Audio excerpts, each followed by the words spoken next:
कल 25 जून को आपातकाल के 50 वर्ष पूर्ण।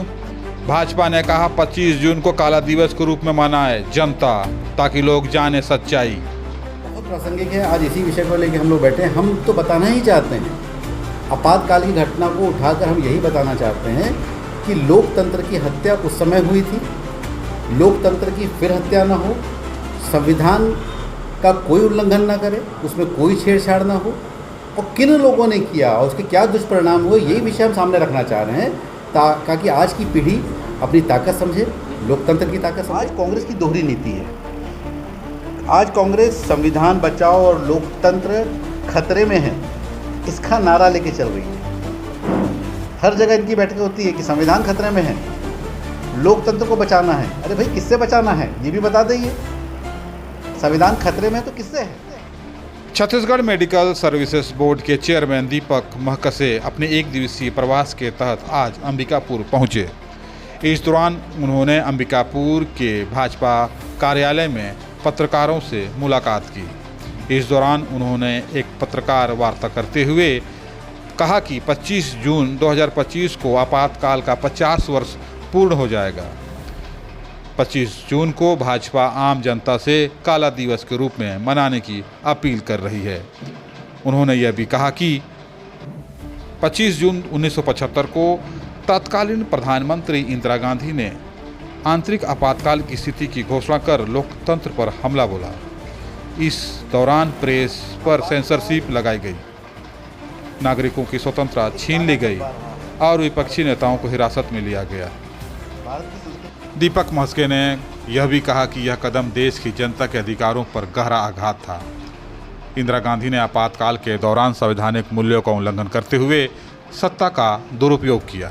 उन्होंने विपक्षी दलों पर अत्याचार, नेताओं को हिरासत और जनता पर दमनकारी नीतियों लागू किए, जिससे देश में भय और असुरक्षा का माहौल बना हुआ था।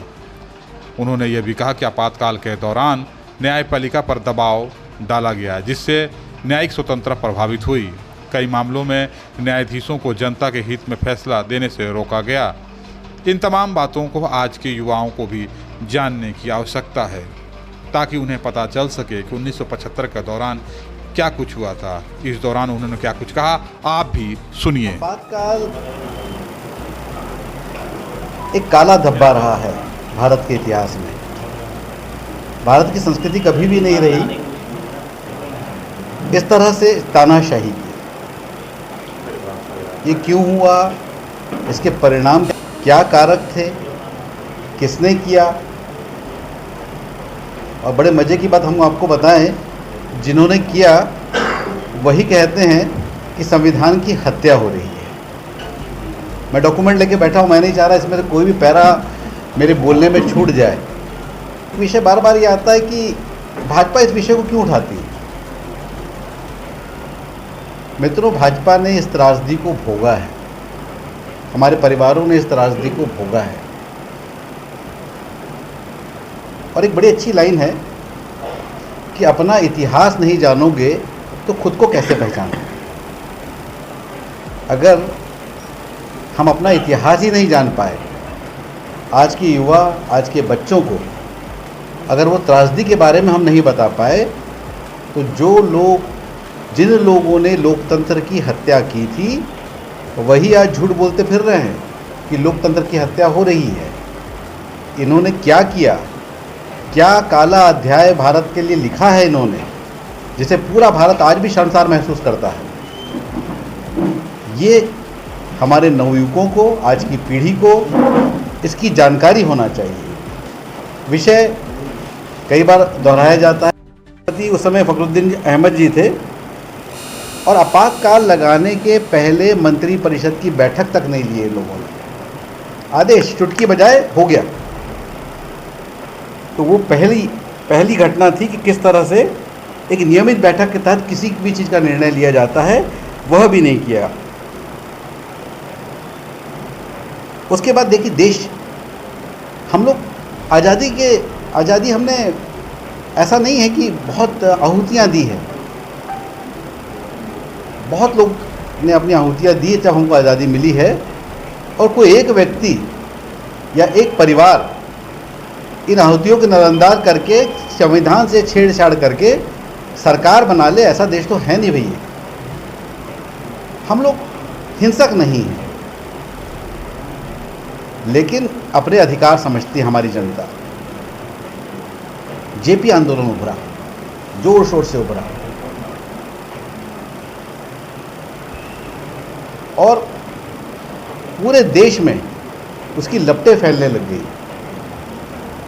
कर्मचारियों के समूह, श्रमिकों के समूह, जॉर्ज फर्नांडिस जी का नाम मैं विशेष रूप से लेना चाहूँगा, जिनके एक उनकी फ़ोटो आपने देखा होगा, ऐसे हथकड़ी लगी हुई, बड़ी मार्मिक फ़ोटो है, जो जिसका उपयोग जब भी जॉर्ज फर्नांडिस जी का आता है तो वो फ़ोटो उनकी आप पेपर में देखेंगे। उन सबको कैद कर लिया गया मित्रों। सुप्रीम कोर्ट ने एक पॉइंट और कहा, आप लोग जरूर इसको कोट करना चाहूँगा मैं आप लोग के लिए। आपातकाल में यदि किसी को गोली भी मार दी जाए तो कोर्ट कोई मदद नहीं कर सकता। ये सुप्रीम कोर्ट का है। वाकई बहुत बड़े हैं, हम लोग बैठ के बात करेंगे तो बहुत समय लगेगा। मैं कुछ प्रमुख मुद्दों को आपके सामने लाना चाह रहा हूँ कि सुप्रीम कोर्ट ने एक बार कहा कि आपातकाल में यदि किसी को गोली मार दी जाए तो कोर्ट कोई मदद नहीं कर सकता। और ये इसी वाक्य ने न्यायपालिका को और हम सबको शर्मसार किया है। उस समय की स्थिति को लेकर शर्मसार हुए हम कि एक कोर्ट को ये बोलना पड़ जाए। ऐसी एनार्की छा गई है। प्रेस पर पहरा, मैंने कहा, अभी मैंने शुरुआत में बात की आप लोग से कि प्रेस को दबा दिया गया, अभिव्यक्ति की स्वतंत्रता को दबा दिया गया। क्या लिखोगे पहले आप जाके लिख कर दीजिए। प्रेस को ये कहा जाता था कि आप लोग आजकल क्या छापने वाले हो, पहले जमा कराइए सरकार के पास, कलेक्टर के पास जमा कराइए, या जो उस समय की व्यवस्था थी। अप्रूवल होगा तो छपेगा और नहीं अप्रूवल होगा तो नहीं छपेगा। और अगर आपने अपनी इच्छा से कुछ कर दिया तो जेल के दरवाजे खुले हैं। बड़ा खुले मन से जेल के दरवाजे खुलते थे, किसी को नहीं छोड़ते थे। हिंदुस्तान, इंडियन एक्सप्रेस, स्टेट्समैन जैसे बड़े बड़े अखबार जो मानते थे कि हम कुछ भी लिख सकते हैं, उन सब पर, और आप लोग भी, सब, हर पत्रकार महत्वपूर्ण था हमारे लिए, उन पर सब पर रोक लगाने की हुई और जो नहीं माने उनको जेल भेज दिया गया। पत्रकार वार्ता के दौरान दीपक महकसे ने कांग्रेस पर भी तीखी हमला की। इस दौरान उन्होंने कहा है कि कांग्रेस आज संविधान बचाने को लेकर जिस प्रकार से प्रोपगेंडा कर रही है वह अपने आप में एक दिखावा है। उन्होंने कहा कि 1975 में जब देश में आपातकाल लागू किया गया था तब कांग्रेस के लोगों ने ही संविधान की धज्जियां उड़ाई थी। इस दौरान उन्होंने क्या कुछ कहा आप भी सुनिए। आज कांग्रेस की दोहरी नीति है। आज कांग्रेस संविधान बचाओ और लोकतंत्र खतरे में है, इसका नारा लेके चल रही है। हर जगह इनकी बैठकें होती है कि संविधान खतरे में है, लोकतंत्र को बचाना है। अरे भाई, किससे बचाना है ये भी बता दें। संविधान खतरे में है तो किससे है, इसका जवाब ये स्वयं दे दें। मित्रों, ये जो इमरजेंसी लगी थी, ये जवाब आपके माध्यम से जनता को जाएगा कि जो झूठ और भ्रम फैला रहे हैं, संविधान का खतरा इन्हीं कांग्रेसियों से है। और सिर्फ बोल नहीं रहे हैं, प्रमाण है, इतिहास है, दस्तावेज हैं। और लोकतंत्र से खतरा किसको है? जो संविधान से छेड़छाड़ करेगा, लोकतंत्र से खतरा तो उसी को है। जो संवैधानिक व्यवस्था को दरकिनार करके संशोधन करेगा, देश के संविधान को खतरा उससे है। तो ये एक विषय ये भी है कि जो कांग्रेस भ्रम फैला रही है, ये भी लोगों तक जाए कि क्यों झूठ बोल रहे हैं, और इस झूठ का जवाब तो इन्हीं के पास है।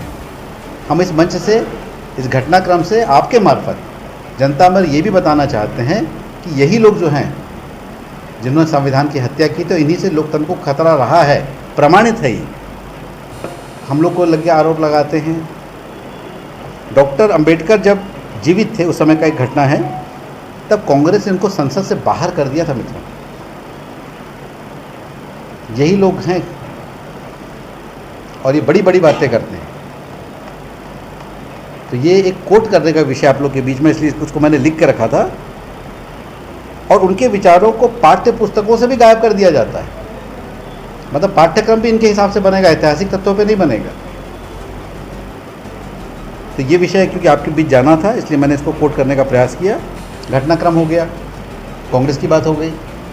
क्या हमने इन सब से कुछ सीखा? निश्चित